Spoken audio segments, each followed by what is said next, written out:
খাওয়া দাওয়া তো কমপ্লিট। আর আজকে সকালবেলা আপনাদের দাদা ভাইয়ের মানে কাজে যাওয়ার এত তাড়াহুড়ো ছিল যে সকাল সকাল উঠে রান্না বান্না করছি, সেটার একটাও ব্লগ ভিডিও ক্লিপ কিছুই নিতে পারিনি।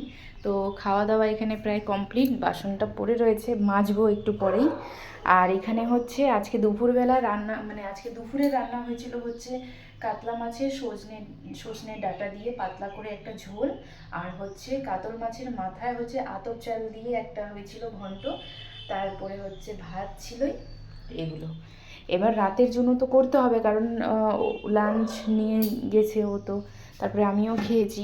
আর আজকে ভাতটাও একদম মেপে মেপে করেছি দুজনের, যাতে রাত্রেবেলা ভাতটা যেন না বাঁচে, কারণ রাত্রেবেলা ও ভাত একদমই খেতে চায় না। আর আর আমি তো ভাত খাই না, একবেলাই আমি ভাত খাই। দুবেলা আমার ভাত ভালো লাগে না, রুটি থাকে, 2-3টে রুটি খাওয়া হয়ে যায়।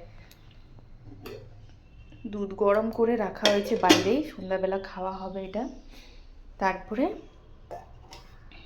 মটরটা ভিজিয়ে রেখেছি, ভাবলাম যে এই মটর দিয়ে হচ্ছে একটু ফুলুক, আরও ফুলবে এটা। দেখতে আসছিলাম যে ফুলেছে কি না, ভাবছিলাম যে যদি ফুলে যায় তাহলে হচ্ছে প্রেসারে দিয়ে একটু সিটি দিয়ে দিব লবণ হলুদ দিয়ে, কিন্তু এটা এখনও ফুলেনি। 6টার মধ্যে হয়তো হয়ে যাবে, থাক এইভাবেই, পরে প্রেসারে দিয়ে সেদ্ধ করে নেব। তখন দেখতে আসছিলাম একটাও মটর ফুলেনি, এখন দেখুন, বলছিলাম না 6টা 6:30টার দিকে হয়তো ফুলে উঠবে। কি সুন্দর ফুলছে। এবার এটাকে প্রেসারে হচ্ছে একটু লবণ হলুদ দিয়ে সেদ্ধ করে নেব।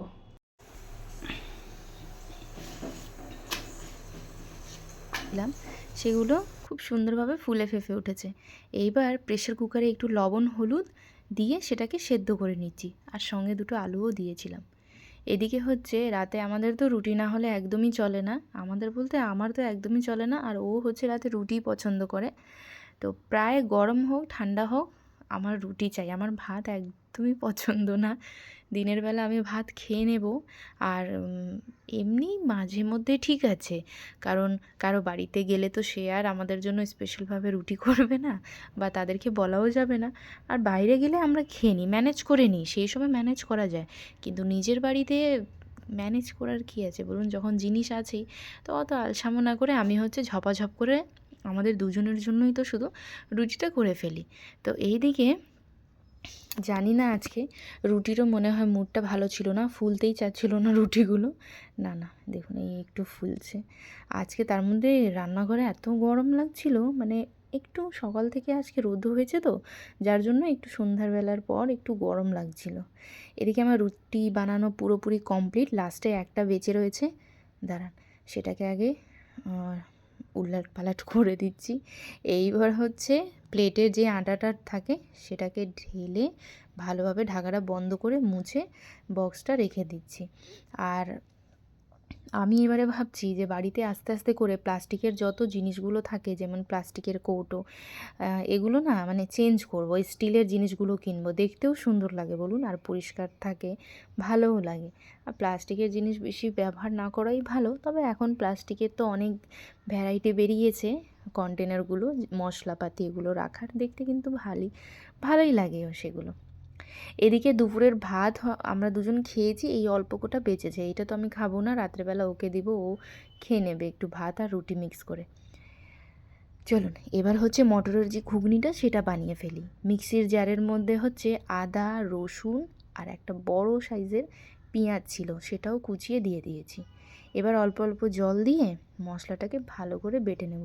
আসলে অনেকটা তাড়াহুড়ো তো, যার জন্য ভাবছি মিক্সিটাই মানে ঝপাঝপ করে বেটে ফেলি। এমনি তো সচরাচর আমি ওই পাটাতেই বাটি, কারণ আমাদের হচ্ছে মিক্সির মশলাটা একদমই ভালো লাগে না। আর আমার স্পেশালি মিক্সির মশলা দিয়ে না রান্না করলে মানে ভালো লাগে না, কেন জানি আমাদের অভ্যাস নেই। আমাদের বাবার বাড়িতে এখনও আমার মা মানে পাটাতেই রান্না মানে বেটে, মাংস হোক শাক সবজি যাই হোক না কেন, পাটাতে বেটেই হচ্ছে রান্নাটা করে। তো আমি এদিকে ভাবলাম যে অনেকটা দেরি হয়ে যাচ্ছে, 8:30 প্রায় বাজে, তখন ভাবলাম যে ঠিক আছে তাহলে আমি মিক্সিতেই ঝপাঝপ করে বেটে নিই। চলুন, এদিকে বাটাও কমপ্লিট, মেশিনটা সাইড করে রেখে দিই। গ্যাসের সামনে তো মেশিনটা রাখি না আমি, জায়গাটা খুব ছোট যার জন্যে। এদিকে মটরটা খুব ভালোভাবে সেদ্ধ হয়ে এসেছিলো, তো সেটা আমি কি করি, আমি যখনই এই মটরগুলো সেদ্ধ করি না জলটা ফেলে দিই। কারণ আমি মটর, ছোলা এগুলো সেদ্ধ করার সময় একটু হচ্ছে না লবণ হলুদ দিয়ে ফেলি। তো কি হয়, মশলা কষানোর সময়ও আবার আমি মানে ডবল করে মানে ডবল ডবল লবণ দেওয়া হয়ে যায় আমার হাতে, ঠিক আছে? এই মিস্টেকটা আমার প্রায় হয়। তার ফলে খাওয়ার সময় হচ্ছে লবণটা একটু বেশি হয়ে যায় রান্নার মধ্যে, সেটা আর ভালো লাগে না তখন। যার জন্যে আমি মটর, কালো ছোলাগুলো, লাল ছোলা যেগুলো হয় সেদ্ধ করে জলটা ফেলে দিই।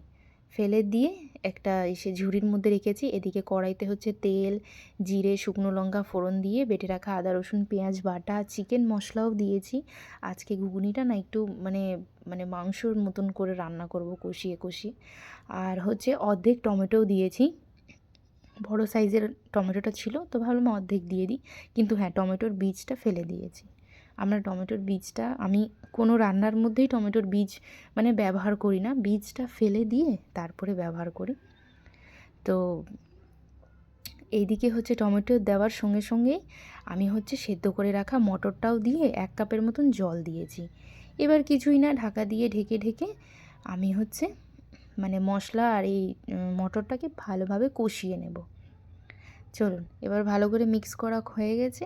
এবার ঢাকা দিয়ে ঢেকে আমি চলে যাব অন্য কাজে। কারণ রান্নাঘরে ঢুকলে মানে যখন ঢোকার আগে ভাবি যে 1টা 2টো হয়তো কাজ থাকবে, কিন্তু ঢোকার পর সে 1টা 2টো থেকে 4টে 8টে হয়ে যায়, আর আমরা টেরও পাই না বলুন, অনেকটাই কাজ থাকে। এইদিকে আমি 10 মিনিট পর পর ঢাকাটা খুলে হালকা একটু নেড়ে দিচ্ছিলাম। এদিকে বেসিনে প্রায় অনেকটা বাসন জমে গেছে, 2টো রান্না করি বা 1টা রান্না করি, বাসনটা জমে যায়। এদিকে আমি ভাবলাম যে ঠিক আছে, রান্না তো বসে গেছে, এবার দাঁড়িয়ে লাভ নেই সময় নষ্ট করে, ঝপাঝপ করে বাসনগুলো মেজে ফেলি। তো যার জন্য আমি এই বাসনগুলো মেজে নিচ্ছি। এইদিকে প্রায় অনেক দিন আগেই হচ্ছে আমার হাজব্যান্ডের ছোট্টবেলাকার বন্ধু, ওনার দাদার হচ্ছে বিয়ে। তো বরযাত্রীতেও যেতে বলছিল, কিন্তু ও আর যায়নি, কারণ বরযাত্রীতে ওকে বলছিল যেতে, আর প্রায় অনেকটা দূরে ছিল, আর আমাকে রেখেও একা একা যেতে চায় না, পছন্দ করে না। তো যার জন্য যায়ও নাই, আর কাজের চাপও ছিল, আর শরীরটাও আমার ঠিক একটা ভালো ছিল না। তো আমাকে রেখে একা একা ওর ভালোও লাগে না কোথাও যেতে, তো যায়নি। আর বিয়েতেও বলছিল, মানে রিসেপশনের দিনেও বলছিল যে যাবে না, কিন্তু সেখান থেকে ফোন করা হয়েছে যে একটু আসলে ভালো হয়। তো পরে আমি বললাম যে আর বাড়ির সামনে ভবনেই, বেশি দূর না কিন্তু, ঠিক আছে, বাড়ির সামনে ভবনেই হচ্ছে বিয়ে। দাঁড়ান, এদিকে বাসনটা মাজা হয়ে গেছে। এদিকে আমি দুধের সরগুলো কিন্তু খাই না, ওগুলো এইভাবে তুলে তুলে রাখি, ঠিক আছে? আমার দুধের সর খেতে একদম ভালো লাগে না, তো সেগুলোকে আমি জমিয়ে জমিয়ে রাখি, আর বাড়িতে হচ্ছে ঘি বানাই। আপনারা কারা কারা আমার মতন করেন আমাকে কমেন্টে অবশ্যই জানাবেন। এই যে স্টিলের কৌটো আছে না, এটাতে হচ্ছে জমিয়ে জমিয়ে ডিপে করে রাখি, যখন কৌটোটা ভরে যায় তখন বাড়িতে হচ্ছে ঘি বানাই, আমার কিন্তু খুব ভালো লাগে। তো যেটা বলছিলাম আর কি, বাড়ির সামনে হচ্ছে বিয়ে বাড়িটা, রিসেপশন। তো অফিস থেকে এসে প্রথমে তো সকাল থেকে বলছিল যাবে না যাবে না, অফিস থেকে এসে 8:30টার সময় বলছে যে যাবে। এবার কি করব, এই তাড়াহুড়োর মধ্যে কি পরবো না পরবো সেটা নিয়ে তো আমার মাথা ব্যথা শুরু। আর এদিকে রান্নাগুলো হয়ে গেছে, সেগুলো আর কি করব, সেগুলোকে আর ঢাকা চাপা দিয়ে রেখেছি। আর এইদিকে ঝপাঝপ করে এই ড্রেসগুলো বের করলাম, ওর হচ্ছে ড্রেস বের করেছি। এই হচ্ছে কাণ্ড। তাহলে চলুন, আজকের ব্লগটাও আমি এখানেই শেষ করছি। সবাই ভালো থাকবেন, সুস্থ থাকবেন। ব্লগটি কেমন লাগলো কমেন্টে অবশ্যই জানাবেন, ভালো লাগলে একটি লাইক করে দিবেন। দেখা হচ্ছে নেক্সট কোনো ব্লগ ভিডিও রেসিপি।